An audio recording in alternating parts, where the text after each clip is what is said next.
Kannada YouTube channel ಪರಮಶಾಂತಿ ಬೇಹದ್ ಜ್ಞಾನಕ್ಕೆ ಸ್ವಾಗತ. ರಾಮನು ವಾಯುಮಂಡಲದಲ್ಲಿದ್ದಾನೆ.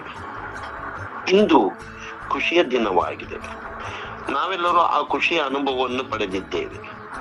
ರಾಮನು ಹಾಗೂ ವಾಯುಮಂಡಲದ ವಿಚಾರವಾಗಿ ನಿನ್ನೆ ನಮ್ಮ ಸೌಭಾಗ್ಯವೇ ಸರಿ, ಭಾಗ್ಯವೇ ಸರಿ ಇದೆ, ಇತಿಹಾಸದ ಘಟನೆಯೇ ಸರಿ.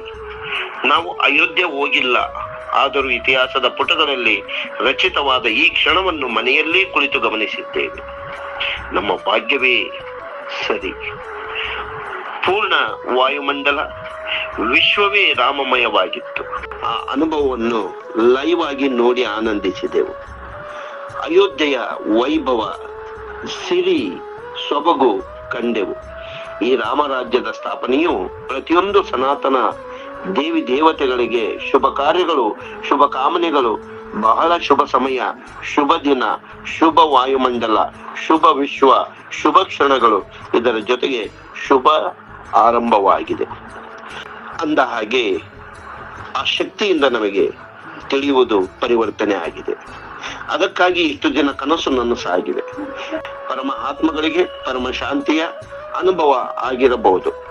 ಬಾಪೂಜಿಯ ಮೂಲಕ ನಮಗೆಲ್ಲ ಬಹಳ ಸಂತೋಷ, ಸುಖ, ಸೌಭಾಗ್ಯದ ಅರಿವಾಗಿದೆ. ಒಂದು ರೀತಿಯ ಶರೀರದಲ್ಲಿ ತರಂಗಗಳೇ ಉಂಟಾಗಿ ಆನಂದವಾಗಿದೆ. ಬಾಪೂಜಿಯವರು ಸ್ವಯಂ ದೇವಿಯ ಪರಮ ಶಾಂತಿಯ ತರಂಗಗಳನ್ನು ಸಂಪೂರ್ಣ ನಾಡಿಗೆ, ವಿಶ್ವಕ್ಕೆ ಕೊಡುತ್ತಿದ್ದಾರೆ ಎಂಬುದು ನಿನ್ನೆ ನಾವು ಗಮನಿಸಿದೆವು. ಆ ದೃಶ್ಯವೇ ಸಾಕ್ಷಿಯಾಗಿದೆ. ನಾವು ಅಯೋಧ್ಯೆಗೆ ಹೋಗದಿದ್ದರೂ ಶ್ರೀರಾಮ ನಾಮಸ್ಮರಣೆಯ ಅಲೆಯಿಂದ ಸಂಪೂರ್ಣ ವಾಯುಮಂಡಲದಲ್ಲಿ ಆದ ಪರಿವರ್ತನೆಯನ್ನು ನಾವು ನಿನ್ನೆ ನಮ್ಮ ಅಕ್ಕಪಕ್ಕವೇ ಅನುಭವಿಸಿದ್ದೆ. ಕಣ ಕಣದಲ್ಲೂ ಭಗವಂತನಿದ್ದಾನೆ ಎಂಬುವ ಅನುಭವವನ್ನು ನಿನ್ನೆ ನಾವೆಲ್ಲರೂ ಕಂಡಿದ್ದೇವೆ. ಪ್ರತಿಯೊಬ್ಬರು ಮನೆಯಲ್ಲಿ ದೀಪಾವಳಿಯನ್ನು ಆಚರಿಸಿದ್ದೇವೆ. ನಿಜವಾದ ಅರ್ಥದಲ್ಲಿ ನಿನ್ನ ದೀಪಾವಳಿಯೇ ಆಚರಿಸಲಾಯಿತು. ಈ ವಿಚಾರವಾಗಿ ಬಾಪೂಜಿಯವರು ಈ ಮೊದಲೇ ತಿಳಿಸಿದ್ದರು. ಈ ಸನಾತನ ಧರ್ಮದ ಗೆಲುವನ್ನು ನಿನ್ನೆ ನಾವೆಲ್ಲರೂ ಕಂಡೆವು. ಈ ಗೆಲುವು ಅಸತ್ಯದ ವಿರುದ್ಧದ ಗೆಲುವು, ಅಧರ್ಮದ ವಿರುದ್ಧದ ಗೆಲುವು. ಎಷ್ಟೆಲ್ಲ ವಿರೋಧಿ ಆತ್ಮಗಳಿವೆಯೋ ಅವರಿಗೆಲ್ಲ ತಿಳಿಯಿತು. ಧರ್ಮದ ಶಕ್ತಿ, ಸನಾತನ ಧರ್ಮದ ಶಕ್ತಿ ಇರಲಿಲ್ಲವೋ ಅದು ಇಂದು ಗೋಚರಿಸಿದೆ. ಪರಮಾತ್ಮನ ಬಗ್ಗೆ ಇದ್ದ ಅಪನಂಬಿಕೆ ದೂರವಾಗಿ ದೇವರು ಇರುವ ಸಾಕ್ಷಿ ಕಂಡು ದೇವರು ಇರುವಿಕೆಯನ್ನು ನಂಬಲಾಯಿತು. ಭಗವಂತನ ಅಸ್ತಿತ್ವಕ್ಕೆ ಮರೆತ ಆತ್ಮಗಳಿಗೆ ಆಶ್ಚರ್ಯವಾಯಿತು. ದೇವರಿದ್ದಾನೆ ಎಂಬ ನಂಬಿಕೆ ಗಟ್ಟಿಯಾಯಿತು. ಇದೆಲ್ಲವೂ ಈ ರಾಮ ಮಂದಿರದ ಸ್ಥಾಪನೆಯಿಂದ ಸಾಧ್ಯವಾಯಿತು. ರಾಮನು ತನ್ನ ಭಕ್ತರಿಗಾಗಿ ಏನು ಮಾಡಬೇಕೋ ಅದನ್ನು ಮಾಡುತ್ತಾನೆ ಎಂಬ ನಂಬಿಕೆ ನಿಜವಾಯಿತು. ಮಕ್ಕಳಿಂದ ಯುವಕರು, ಪ್ರೌಢರು, ವಯಸ್ಕರು ಎಲ್ಲರೂ ರಾಮನಾಮದ ಅಲೆಯ ತರಂಗ ಗೋಚರಿಸಿತು. ನರೇಂದ್ರ ಮೋದಿಜಿಯವರು ಅವರ ಮಾತುಗಳಲ್ಲಿ ಪ್ರತಿಯೊಂದು ಶಬ್ದಗಳು ಬಾಪೂಜಿಯ ನೆನಪನ್ನು ತಂದುಕೊಟ್ಟಿತು. ಬಾಪೂಜಿ ಹೇಳಿದ ಎಲ್ಲ ಮಾತುಗಳು ಅವರಿಂದ ಬರುತ್ತಿತ್ತು. ಸಂಪೂರ್ಣ ಚರಾಚರವು, ಯಕ್ಷರು, ಗಂಧರ್ವರು, ನರರು, ಸುರರು ಎಲ್ಲರೂ ಇದಕ್ಕೆ ಸಾಕ್ಷಿಯಾಗಿದ್ದಾರೆ ಎಂದು ಹೇಳಿದಾಗ ನನಗೆ ಬಾಪೂಜಿಯ ವಿಡಿಯೋ ನೆನಪಾಯಿತು. ಆ ವಿಡಿಯೋದಲ್ಲಿ ಬಾಪೂಜಿಯವರು ಯಕ್ಷ, ಗಂಧರ್ವ, ಸುರರು, ನರರು ಎಲ್ಲರೂ ಈ ಭೂಮಿಗೆ 20% ಬಂದಿದ್ದಾರೆ. ಅಷ್ಟೇ ಅಲ್ಲ, ವಿಷ್ಣುಪುರಿಯಿಂದಲೂ ಆತ್ಮಗಳು ಆಗಮಿಸಿದ್ದಾವೆ. ನೀವು ಕಲ್ಪಿಸಿಕೊಳ್ಳಿ, ವಿಷ್ಣುಪುರಿ ಅಂದರೆ ಸಣ್ಣದಲ್ಲ. ಅದರ ಬಗ್ಗೆ ನಾನು ಹೇಳಿದ್ದೇನೆ ನಿಮಗೆ. 24 ಅವತಾರಗಳನ್ನು ಎತ್ತಿದ ವಿಷ್ಣು, ಅವನ ಅಂಶಗಳೆಲ್ಲವೂ ನೆಲೆ ಇರುವುದು ವಿಷ್ಣುಪುರಿಯಲ್ಲೇ. ಸಾಕೇತ್ ಧಾಮ್, ಗೋಧಾಮ್, ವೈಕುಂಠಧಾಮ್, ಹೀಗೆ 24 ಧಾಮಗಳು ಅಲ್ಲಿವೆ. ಹಾಗಾಗಿ ವಿಷ್ಣುಪುರಿ ಸಣ್ಣದಲ್ಲ. ಅಲ್ಲಿಂದ 20% ಆತ್ಮಗಳು ಬಂದಿದ್ದವು. ಇನ್ನೂ ಅನೇಕ ಆತ್ಮಗಳು ಆಗಮಿಸಿದ್ದರು ಎಂದರೆ ಅತಿಶಯೋಕ್ತಿ ಅಲ್ಲ. ವಾಯುಮಂಡಲದ ಬಗ್ಗೆ, ವಾಯುಮಂಡಲದಲ್ಲಿರುವ ಆತ್ಮಗಳು, ಆ ಆತ್ಮಗಳ ಅನುಭವ, ಅನುಭೂತಿ, ಇದರ ಎಲ್ಲಾ ಮಾಹಿತಿ ಬಾಪೂಜಿಯವರು ನಮಗೆ ನೀಡಿದ್ದರು. ನಿಜವಾಗಿಯೂ ನಾವೆಲ್ಲರೂ ಆ ವಾಯುಮಂಡಲದ ಪರಿವರ್ತನೆಯನ್ನು ಕಾಣುತ್ತಿದ್ದೇವೆ. ನಾವು ರಾಮನಾಮದ ಆಶ್ರಯದಿಂದ, ರಾಮನಾಮದ ಶಕ್ತಿಯಿಂದ ಇಷ್ಟೆಲ್ಲ ಪರಿವರ್ತನೆಯ ಕಲ್ಪನೆ ಯಾರೂ ಮಾಡಲು ಸಾಧ್ಯವಿಲ್ಲ. ಭಗವಂತ ಕೃಷ್ಣನು ಎಲ್ಲಿದ್ದಾನೆ, ಹೇಗಿದ್ದಾನೆ? ಆದರೂ ಆ ಕೃಷ್ಣನ ಭಕ್ತರು, ಸಂಪ್ರದಾಯಸ್ಥರು ಬೇರೆ ಬೇರೆ ರೂಪದಲ್ಲಿ ಆತನನ್ನು ಧ್ಯಾನಿಸುತ್ತಿದ್ದರೂ ರಾಮನಾಮದ ಶಕ್ತಿಯಿಂದ ಇಷ್ಟೆಲ್ಲ ತರಂಗಗಳಾಗುತ್ತವೆ ಎಂಬುದು ಯಾರೂ ತಿಳಿದಿರಲಿಲ್ಲ. ಬಾಪೂಜಿಯವರ ವಿಡಿಯೋ ಲೈವ್ ಸೆಷನ್ ನಲ್ಲೂ ಹೇಳಿದ್ದಾರೆ, ರಾಮನಾಮದಿಂದ ಸನಾತನ ದೇವಿ ದೇವತೆಗಳ ಧರ್ಮ ಸ್ಥಾಪನೆಯಾಗುತ್ತದೆ, ರಾಮನಾಮದಿಂದ ರಾಮರಾಜ್ಯದ ಸ್ಥಾಪನೆಯಾಗುವುದು, ಅಂದಿನಿಂದ ಸಾಕಷ್ಟು ಪರಿವರ್ತನೆಯಾಗುವುದು ಎಂಬುದನ್ನು ತಿಳಿಸಿದ್ದು ನೆನಪಾಯಿತು. ವಸುದೈವ ಕುಟುಂಬಕಂ ಎಂಬ ನಾಡು ನುಡಿಯಂತೆ ತರಂಗವು ವಿಶ್ವವೆಲ್ಲ ಸಣ್ಣವರಾಗಲಿ ದೊಡ್ಡವರಾಗಲಿ ಎಲ್ಲರಲ್ಲೂ ಒಂದೇ ಭಾವ ಬಂದಿತು. ನಾವೆಲ್ಲ ಇದರ ಅರ್ಥವನ್ನು ಮರೆತಿದ್ದೆವು. ಮನೆಯಲ್ಲೂ ಭಿನ್ನಾಭಿಪ್ರಾಯವೂ ಇರುವುದು ಸಹಜ. ಬೇರೆ ಬೇರೆ ದೇವಿ ದೇವತೆಗಳ ಬೇರೆ ಬೇರೆ ವಿಚಾರಗಳೂ ಇದ್ದರು. ನಿನ್ನೆ ಎಲ್ಲರಲ್ಲೂ ರಾಮನಾಮದ ಸ್ಮರಣೆ ಇತ್ತು. ಯಾವುದೇ ವಿಚಾರ, ಚರ್ಚೆ, ಮಾತುಗಳು ಇಲ್ಲದೆ ಒಂದೇ ಮಂತ್ರದಲ್ಲಿ ಒಂದೇ ತರಂಗದಲ್ಲಿ ತೇಲುತ್ತಿದ್ದರು. ಎಲ್ಲರೂ ಅನನ್ಯ ಭಕ್ತಿಯಿಂದ ಬೆರೆತು ಆ ನಾಮದ ಸ್ಮರಣೆಯಲ್ಲಿ ಬೆರೆತು ಧ್ಯಾನದ ಭಕ್ತಿಯಿಂದ, ಮೋಕ್ಷದ ಭಕ್ತಿಯಿಂದ, ಆನಂದದ ಭಕ್ತಿಯಿಂದ ಸೇರಿದ್ದರು. ಆ ಎಲ್ಲರೂ ಆ ನಾಮದೊಂದಿಗೆ ಸೇರಿದ್ದರು, ರಾಮನಾಮದಲ್ಲಿ ಒಂದಾಗಿದ್ದರು. ಹಾಗಾಗಿ ಇದು ಬಹಳ ಬಹಳ ಶುಭ ದಿನ, ಶುಭ ಗಳಿಗೆ, ಶುಭ ಕ್ಷಣ. ಅದರ ಜೊತೆಗೆ ನಮ್ಮ ಮಾನ್ಯ ಮೋದಿಜಿಯವರು ಹೇಳಿದ್ದು, ಇದು ಕೇವಲ 22 ಜನವರಿ ಅಲ್ಲ, ಇದು ಕ್ಯಾಲೆಂಡರ್ನಲ್ಲಿ ತಾರೀಖ ಆಗಿ ಉಳಿಯದೆ ಹೊಸ ಕಾಲಚಕ್ರವಾಗಿ ಉದ್ಭವವಾಗಿದೆ ಎಂಬ ಅವರ ಈ ಮಾತು ಮಹಾಜ್ಞಾನಿ ಆಗಿರುವುದಕ್ಕೆ ಇಂಥ ಶಬ್ದವು ಬಳಕೆ ಮಾಡಿದ್ದಾರೆ. ಅವರು ಪ್ರಾಣ ಪ್ರತಿಷ್ಠೆ ಮಾಡಿದ ನಂತರ ಗರ್ಭಗುಡಿಯಿಂದ ಹೊರಬಂದ ನಂತರ ಹೇಳಿದ್ದು, ನಾನು ಇನ್ನು ಅಲ್ಲೇ ಇದ್ದೇನೆ ಅನಿಸುತ್ತಿದೆ. ಆ ಕ್ಷಣ ಇನ್ನು ಆ ಸ್ಪಂದನದಲ್ಲಿಯೇ ಮುಳುಗಿದ್ದೇನೆ. ನನ್ನ ತನು ಮನ ಎಲ್ಲವೂ ಅಲ್ಲೇ ಇದೆ ಎಂಬ ಮಾತು, ಅವರ ಆ ಕಂಪನದ ಮಾತು ಕೇಳಿದರೆ ನಮಗೆ ಅನಿಸದೇ ಇರಲಾರದು ಅವರು ಯಾವ ಭಾವದಿಂದ ಅಲ್ಲಿ ಮುಳುಗಿದ್ದರು. ಅವರು ನುಡಿದ ಮಾತುಗಳು ದೈವ ಅನುಭವ, ಶ್ರೀರಾಮನ ಆಶೀರ್ವಾದದಿಂದ ದಿವ್ಯ ಆತ್ಮ, ದೈವ ಶಕ್ತಿಯು, ಎಲ್ಲ ಶಕ್ತಿಯು ವಾಯುಮಂಡಲದಲ್ಲಿ ವ್ಯಾಪಿಸಿದೆ ಎಂಬ ಅನುಭವದ ಮಾತನ್ನು ಹೇಳಿದರು. ಆ ಎಲ್ಲ ದಿವ್ಯ ಶಕ್ತಿಗಳಿಗೆ ನಮಸ್ಕರಿಸಿ, ನತಮಸ್ತಕರಾಗಿ ನಮಸ್ಕರಿಸಿ, ಅದಕ್ಕೆ ಕೃತಜ್ಞತೆಯಿಂದ ಅರ್ಪಿಸಿ ತಮ್ಮ ಭಾವನೆಗಳನ್ನ, ತಮ್ಮ ಮನಸ್ಸನ್ನ, ತಮ್ಮ ಸಂಪೂರ್ಣ ಅನುಭವವನ್ನೇ ಸಮರ್ಪಿಸಿದರು. ನಾವೆಲ್ಲರೂ ಈ ವಾಯುಮಂಡಲದ ಅನುಭವವನ್ನು ಮನೆಯಲ್ಲೇ ಕುಳಿತು ಅನುಭವಿಸಿದೆವು. ಈ ಸಮಯವು ನಮಗೆಲ್ಲ ಬಹಳ ಅವಶ್ಯಕವಾಗಿದೆ. ಏಕೆಂದರೆ ಸಾಕಷ್ಟು ಆತ್ಮಗಳಿಗೆ ಆಧ್ಯಾತ್ಮಕದ ಅಲೆ ಉದ್ಭವಿಸಿದೆ. ಎಲ್ಲರಲ್ಲೂ ಭಕ್ತಿಯ ಜೊತೆಗೆ ಆಧ್ಯಾತ್ಮದ ಅಲೆ ಉಂಟಾಗಿದೆ. ಇದರಿಂದ ಎಲ್ಲರೂ ಅಲೌಕಿಕ ದಿವ್ಯತೆಯ ಬಗ್ಗೆ ಮಾತನಾಡುತ್ತಿದ್ದಾರೆ. ಈ ಭೌತಿಕ ಶಕ್ತಿಯ ಬಗ್ಗೆ ಅಲ್ಲ, ಅಲೌಕಿಕ ಶಕ್ತಿಯ ಮಾತುಗಳು ರಾರಾಜಿಸುತ್ತಿದೆ. ಎಲ್ಲರಲ್ಲೂ ಅಲೌಕಿಕ ಶಕ್ತಿಯ ಪ್ರತಿ ನಮ್ಮ ಕರ್ತವ್ಯವೇನು, ನಮ್ಮ ಕರ್ತವ್ಯವು ಏನು ಎಂಬುವ ಈ ಮಾತನ್ನ, ಈ ವಾಯುಮಂಡಲವನ್ನ ಶಾಶ್ವತ ಸಮಯಕ್ಕಾಗಿ ಈ ಶಕ್ತಿಯನ್ನು ಉಳಿಸಿಕೊಂಡು ಹೋಗಬೇಕು ಎಂಬುದು ಅದಾಗಿದೆ. ಇದು ನಮ್ಮೆಲ್ಲರ ಕರ್ತವ್ಯವಾಗಿದೆ. ಕೇವಲ ರಾಮ ಮಂದಿರದ ನಿರ್ಮಾಣ, ಶ್ರೀರಾಮನ ಪ್ರಾಣ ಪ್ರತಿಷ್ಠೆಯನ್ನು ಕೇವಲ 4-6 ದಿನ ಕಾಪಾಡಿ ನಂತರ ಬಿಡುವುದು ಅಲ್ಲ, ಅಂಗವನ್ನಾಗಿಸಬೇಕು. ಶ್ರೀರಾಮನ ಈ ಪರಮ ಶಕ್ತಿ ಶಾಂತಿಯನ್ನು ವಾಯುಮಂಡಲದಲ್ಲಿ ಸ್ಥಾಪಿಸಿದಾಗ ಆ ತರಂಗವನ್ನು ನಮ್ಮಲ್ಲಿ ವಿಶೇಷ ಶಕ್ತಿಯೊಂದಿಗೆ, ಸಂಕಲ್ಪ ಶಕ್ತಿಯೊಂದಿಗೆ ಸಂಪೂರ್ಣ ವಿಶ್ವ ಬ್ರಹ್ಮಾಂಡದ ಸೂಕ್ಷ್ಮ ಜಗತ್ತಿಗೆ ಸಾಕ್ಷಿಯಾಗಿ, ಆದ್ದರಿಂದ ಸಂಪೂರ್ಣ ಬ್ರಹ್ಮಾಂಡವೇ ಪರಿವರ್ತಿತವಾಗಿದೆ. ಬಾಪೂಜಿಯವರು ಹೇಳಿದಂತೆ ಸೂಕ್ಷ್ಮ ಜಗತ್ತು ಆತ್ಮಗಳಿಂದ ತುಂಬಿದೆ, ಜಾಗವಿಲ್ಲದಂತೆ ತುಂಬಿದೆ. ವಾಯುಮಂಡಲದಿಂದ ಬಂದ ಆತ್ಮಗಳಿಗೆ ನೆಲೆ ಇಲ್ಲದಂತಾಗಿದೆ. ಭೂಮಿಯಿಂದ 200 ಕಿಲೋಮೀಟರ್ ದೂರದಲ್ಲಿ ತಮ್ಮ ಸ್ಥಳ ಸ್ಥಾಪಿಸಿಕೊಂಡು ಸೂಕ್ಷ್ಮ ಆತ್ಮಗಳು ಜಾಗವಿಲ್ಲದಷ್ಟು ರೀತಿಯಲ್ಲಿ ಫುಲ್ ಪ್ಯಾಕ್ ಆಗಿದೆ. ವಾಯುಮಂಡಲದಲ್ಲೇ ನೆಲೆ ನಿಂತು ಈ ಘಟನೆಯನ್ನು ವೀಕ್ಷಿಸುತ್ತಿದ್ದಾರೆ, ತಮ್ಮ ತರಂಗಗಳನ್ನು ನೀಡುತ್ತಿದ್ದಾರೆ. ಅವರ ಸಹಯೋಗದಿಂದ, ಶಕ್ತಿಯಿಂದ ಇಲ್ಲಿ ಸಂಚಲನವಾಗಿದೆ. ಮೋದಿಯವರ ಮಾತಿನಂತೆ ಅವರ ಸಹಯೋಗವಿಲ್ಲದಿದ್ದರೆ ಈ ಕಾರ್ಯ ಸಫಲವಾಗುತ್ತಿರಲಿಲ್ಲ. ಅವರ ಆ ಯೋಗದಾನವು ತ್ರೇತಾಯುಗದ 14 ವರ್ಷ ವನವಾಸದ ರಾಮನ ದುಃಖ, ನೋವು, ವಿರಹದ ಫಲವಾಗಿದೆ. ಈಗಿನ ನಮ್ಮ ಸಾಮಾಜಿಕ ಜನರು, ಈ ಯುಗದ ಜನರು ಎಷ್ಟೋ ವರ್ಷದವರೆವಿಗೂ ಈ ನೋವನ್ನು ಸಹಿಸಿದ್ದಾರೆ. ಈಗ ನಮ್ಮೆಲ್ಲರ ಕರ್ತವ್ಯವೇನೆಂದರೆ, ಪರಮ ಆತ್ಮದ ಕರ್ತವ್ಯವೇನೆಂದರೆ, ನಾವು ದಿವ್ಯ ಲೋಕಕ್ಕೆ ಪ್ರವೇಶಿಸಿದಾಗ ನಾವು ನಮ್ಮ ಸನಾತನ ಧರ್ಮದ ರಕ್ಷಣೆ ಮಾಡಿ ಶ್ರೇಷ್ಠ ತರಂಗಗಳೊಂದಿಗೆ 24/7 ಶ್ರೀರಾಮನ ತರಂಗಗಳೊಂದಿಗೆ ಪರಮ ಆತ್ಮಗಳ ಶಾಂತಿಯ ಅನುಭವ ನೀಡುತ್ತಾ ಅವರೆಲ್ಲ ಶ್ರೇಷ್ಠ ಮಹಾಪರಿವರ್ತನೆಗೆ ಕಾರಣೀಭೂತರಾಗಲಿ. ಬಾಪೂಜಿ ತಮ್ಮ ವಿಡಿಯೋದಲ್ಲಿ ತಿಳಿಸಿದಂತೆ 12 ಮಾರ್ಚ್ 2017ರಲ್ಲಿ ಬಿಡುಗಡೆಯಾದ ಆ ವಿಡಿಯೋದಲ್ಲಿ ಫ್ಯೂಚರ್ ನ್ಯೂ ವರ್ಲ್ಡ್ ಬಗ್ಗೆ, ಪರಮ ತತ್ವ, ಮೃತ್ಯುಲೋಕ, ಅಮರಲೋಕ, ಪರಮಲೋಕದ ಬಗ್ಗೆ ಹೇಳಿದ್ದಾರೆ. ಈ ಮಾತನ್ನು ಕೇಳಿದಾಗ ಉತ್ತಮವಲ್ಲದ ಆತ್ಮದ ಪ್ರಶ್ನೆ ಏನೆಂದರೆ, ಅಮರಲೋಕ ಅಂದರೇನು? ಇದರಲ್ಲಿ ಬಾಪೂಜಿಯವರು ಬಹಳ ಸೊಗಸಾಗಿ ಹೇಳಿದ್ದಾರೆ. ಭೂಮಿಯು ಯಾವಾಗಲೂ ಮೃತ್ಯುಲೋಕವಾಗಿದೆ. ಯಾವುದೇ ಯುಗವನ್ನು ತೆಗೆದುಕೊಂಡರೂ, ಉದಾಹರಣೆಗೆ ಸತ್ಯಯುಗವನ್ನು ತೆಗೆದುಕೊಂಡರೂ ಸಹ ಸತ್ಯಯುಗದಲ್ಲೂ ಮೃತ್ಯುಲೋಕವಾಗಿದೆ. ದೇವತೆಗಳ ವಯಸ್ಸು, ಬ್ರಹ್ಮನ ವಯಸ್ಸು, ಸೃಷ್ಟಿಯ ಸಂಕಲ್ಪ ಮಾಡಿದವರ ವಯಸ್ಸೂ ಇತ್ತು. ಎಲ್ಲರ ವಯಸ್ಸು ನಿಶ್ಚಿತವಾಗಿತ್ತು. ಈ ಬ್ರಹ್ಮಾಂಡದಲ್ಲಿ ಶಿವನ ವಯಸ್ಸು ನಿಶ್ಚಿತವಾಗಿತ್ತು. ಆ ವಿಡಿಯೋದಲ್ಲಿ ಭೂಮಿಯು ಮೃತ್ಯುಲೋಕ ಎಂಬ ಅಂಶ ಸಾರಿ ಸಾರಿ ಹೇಳುತ್ತಿತ್ತು. ಇದನ್ನು ಬಾಪೂಜಿಯವರು ಒತ್ತಿ ಹೇಳಿದ್ದಾರೆ.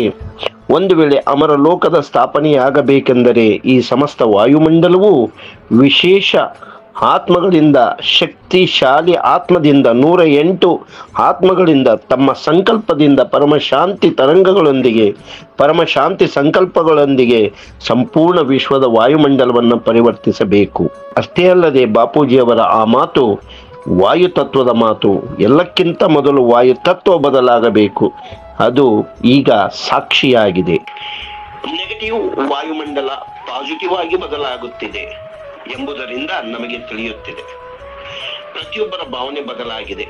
ಭಕ್ತಿಯಲ್ಲಿ, ಶಕ್ತಿಯಲ್ಲಿ, ಜ್ಞಾನದಲ್ಲಿ, ಬುದ್ಧಿವಂತಿಕೆಯಲ್ಲಿ ಬದಲಾವಣೆಯ ಗಂಧ ಬೀರುತ್ತಿದೆ.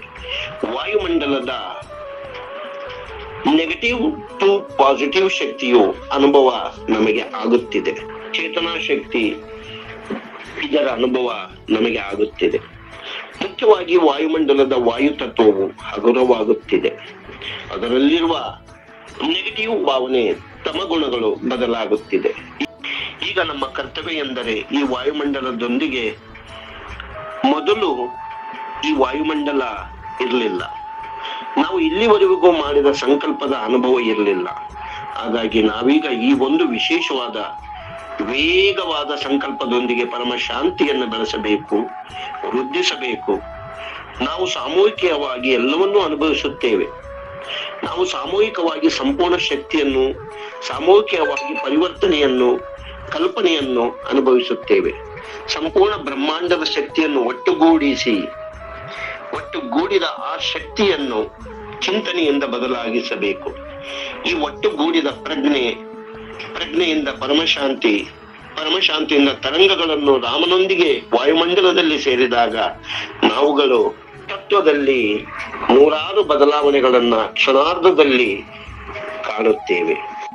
ಆಗಲಿ, ಸಂಜೆ ಆಗಲಿ, ಮಧ್ಯಾಹ್ನವಾಗಲಿ, ಸಮಯ ಸಿಕ್ಕಾಗಲ್ಲೆಲ್ಲ ನಮ್ಮೊಳಗಿನಿಂದ ಭಾವನೆಗಳನ್ನೆಲ್ಲ ಜಾಗೃತಿಗೊಳಿಸಿ ಈ ವಾಯುಮಂಡಲವನ್ನು ಇನ್ನೂ ಹೆಚ್ಚಿನ ಶಕ್ತಿಯುತಗೊಳಿಸಲು ಜನರು ಒಳಗೆ ಇರುವ ಆ ಈಶ್ವರನ ಶಕ್ತಿಯ ಅನುಭವ ಆಗಿದೆಯೋ ಆ ಶಕ್ತಿಯಿಂದ ಈ ದಿವ್ಯ ತರಂಗಗಳ ಮೂಲಕ ವಸುದೈವ ಕುಟುಂಬಕಂ ಎಂಬ ನಾಡು ನುಡಿಯಂತೆ ಒಂದುಗೂಡಿದ ಮನೋಭಾವ ಇಂದು ಈ ಜನರಲ್ಲಿ ಮೂಡಿದೆಯೋ ಅದನ್ನು ಎಚ್ಚರಗೊಳಿಸಲು ಪ್ರಯತ್ನಿಸಬೇಕು. ಎಲ್ಲರಲ್ಲೂ ಮೂಡಿದ ಪರಮಶಾಂತಿ ವಾಯುಮಂಡಲದ ವಾಯುತತ್ವ ಹಗುರಗೊಳಿಸುವುದರೊಂದಿಗೆ ಪರಮ ವಾಯುವಿನಲ್ಲಿ ಲೀನವಾಗುವಂತಾಗಲಿ. ಪರಮ ಶಕ್ತಿ, ಪರಮ ಪ್ರಕಾಶ, ಪರಮ ಶಾಂತಿ ಉದ್ಭವಿಸಲಿ. ಈ ಬೇಹದ್ ಲೋಕದಲ್ಲಿ ಮೇಲಿನ ಬ್ರಹ್ಮಾಂಡದಿಂದ, ಅನಂತ ಬ್ರಹ್ಮಾಂಡದಿಂದ, ಪರಮ ಬ್ರಹ್ಮಾಂಡದಿಂದ, ಮಹಾನ್ ಬ್ರಹ್ಮಾಂಡದಿಂದ, ಅನಂತ ಪರಮ ಮಹಾನ್ ಬ್ರಹ್ಮಾಂಡದಿಂದ ಈ ಸೃಷ್ಟಿಯಲ್ಲಿ, ಅನಂತ ಸೃಷ್ಟಿಯಲ್ಲಿ, ಮಹಾನ್ ಸೃಷ್ಟಿಯಲ್ಲಿ ಶಕ್ತಿಯನ್ನು ತುಂಬೋಣ. ಪರಮ ಪ್ರಕಾಶವನ್ನ, ಪರಮ ಶಾಂತಿಯನ್ನು ವ್ಯಾಪಿಸೋಣ. ಈ ಪರಮ ಪ್ರಕಾಶದಿಂದ ಈ ಭೂಮಿಯಲ್ಲಿ ಸುಂದರ ಶುಭ್ರ ಆನಂದವನ್ನ ಉಂಟು ಮಾಡೋಣ.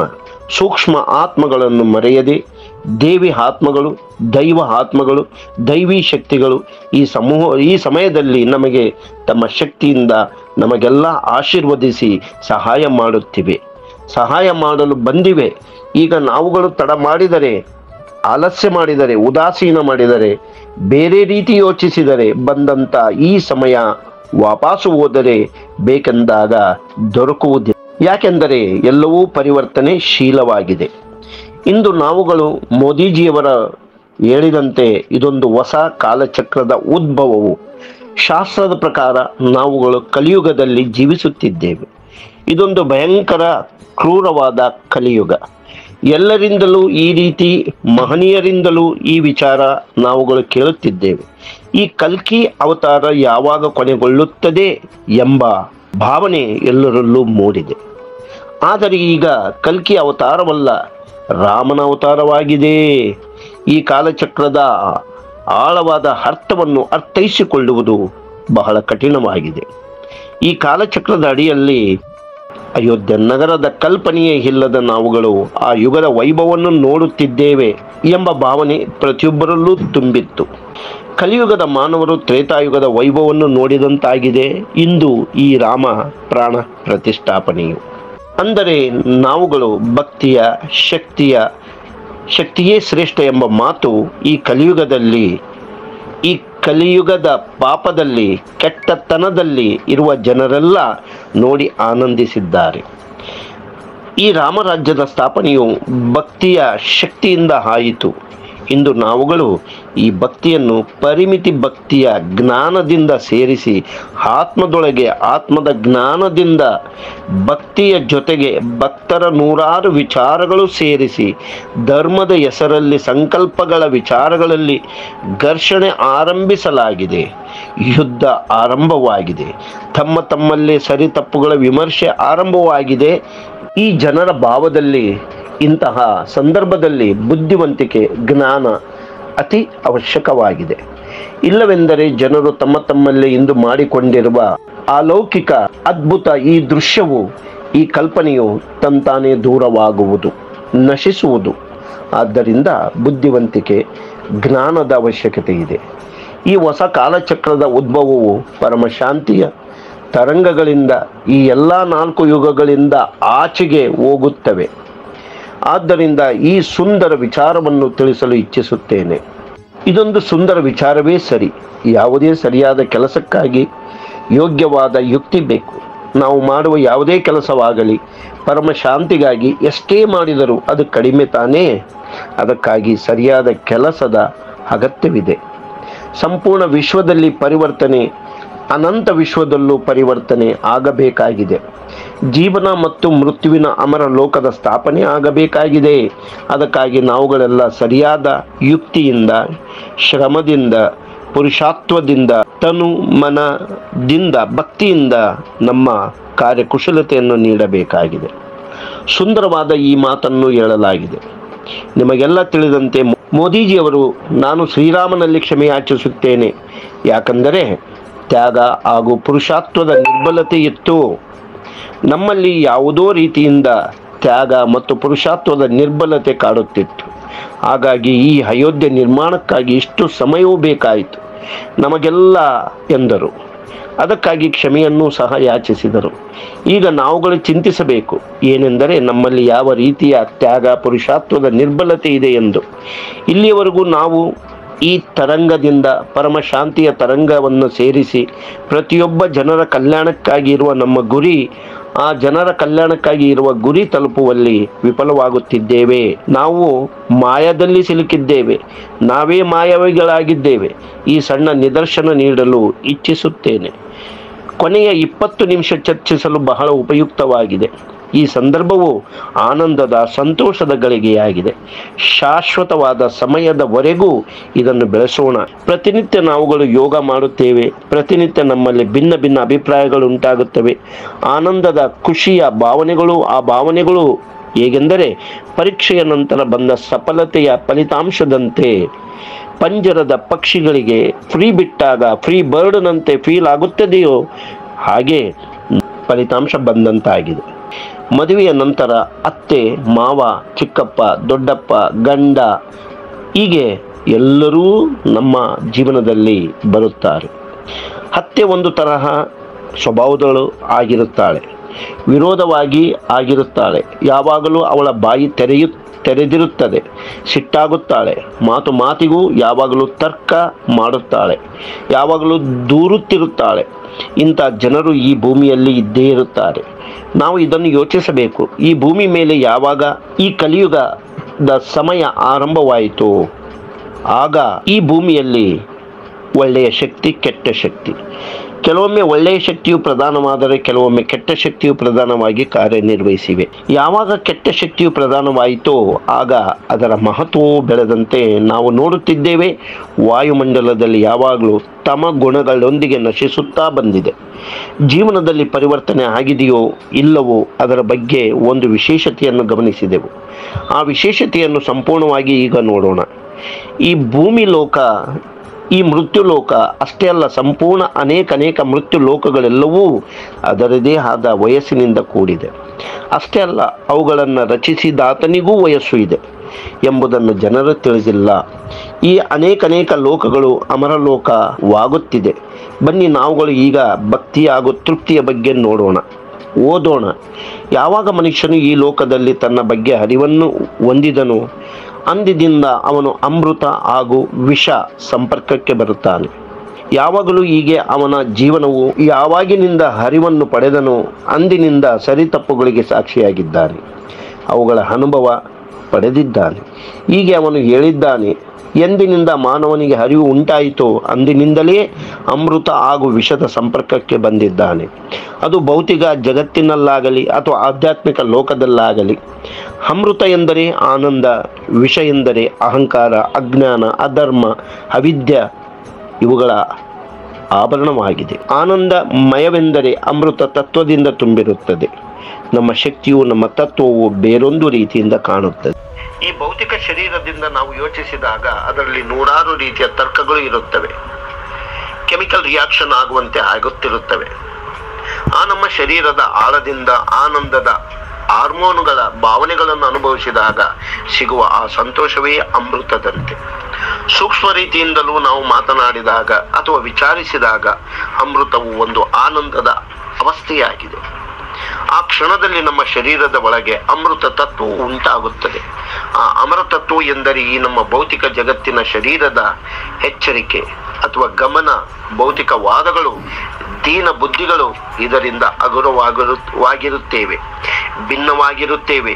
ಆನಂದದ ಅನುಭವವಾಗುತ್ತದೆ. ನಮಗೆ ಈ ಆನಂದ ಯಾವಾಗ ಆಗುತ್ತದೆ ಎಂದರೆ ಏನೂ ಬೇಡವೆಂದರೂ ನಮ್ಮಲ್ಲಿ ಆ ಎಲ್ಲ ಭಾಗ್ಯಗಳು ಇರುತ್ತವೆ ಅನ್ನಿಸುತ್ತದೆ. ಪ್ರಪಂಚದ ಎಲ್ಲ ವಸ್ತುಗಳು ಇವೆ, ಎಲ್ಲ ಸುಖ ಸಂಪತ್ತುಗಳು ಇವೆ. ಸುಖ ಸಂಪತ್ತುಗಳೆಂದರೆ ಭೌತಿಕ ಆಸೆಗಳು ಅಲ್ಲ. ಈ ವಿಚಾರವಾಗಿ ಅದೇ ಅಮೃತದ ಅಂಶ. ವಿಷವೆಂದರೇನು? ಅದು ಯಾವಾಗ ನಮ್ಮಲ್ಲಿರುತ್ತೆ ಅಂದರೆ ಅಹಂಕಾರ, ಅಜ್ಞಾನ, ಅಧರ್ಮ, ಅವಿದ್ಯೆ ಇದರಿಂದ ಜೀವಿಸಿದಾಗ. ವಾಯುವಿನಲ್ಲಿ ಈ ಎಲ್ಲ ಅಂಶಗಳು, ಆತ್ಮಗಳು ವಿಲೀನವಾದಾಗ ಅದುವೇ ವಿಷದ ಜೀವನ ಆಗಿರುತ್ತದೆ.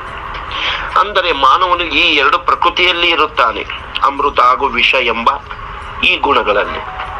ಯಾವ ಅಂಶವು ಅವನಲ್ಲಿ ತುಂಬಿತು, ಯಾವ ಪ್ರಮಾಣದಲ್ಲಿ, ಯಾವ ಜ್ಞಾನದಲ್ಲಿ, ವಿಚಾರದಲ್ಲಿ, ಮಾತುಗಳಲ್ಲಿ, ಭಾವನೆಗಳಲ್ಲಿ ಆ ಜ್ಞಾನದ ಪ್ಯಾರಾಮೀಟರ್ನಲ್ಲಿ ಆನಂದ ಹಾಗೂ ವಿಷದ ಅಂಶಗಳಿವೆ ಎಂಬುದು ಅತಿ ಅವಶ್ಯಕವಾಗಿರುತ್ತದೆ.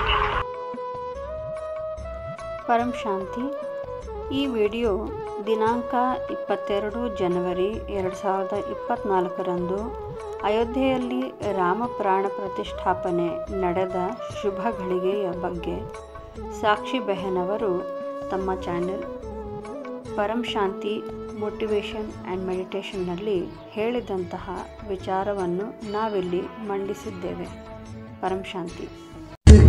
परम शांति सोचो बोलो परम शांति. Join us daily for live meditation 10 p.m. to 11 p.m. on YouTube Live. Subscribe now. Website www.paramshanti.org. Email us anand@paramshanti.org. Like, share, subscribe. Join today.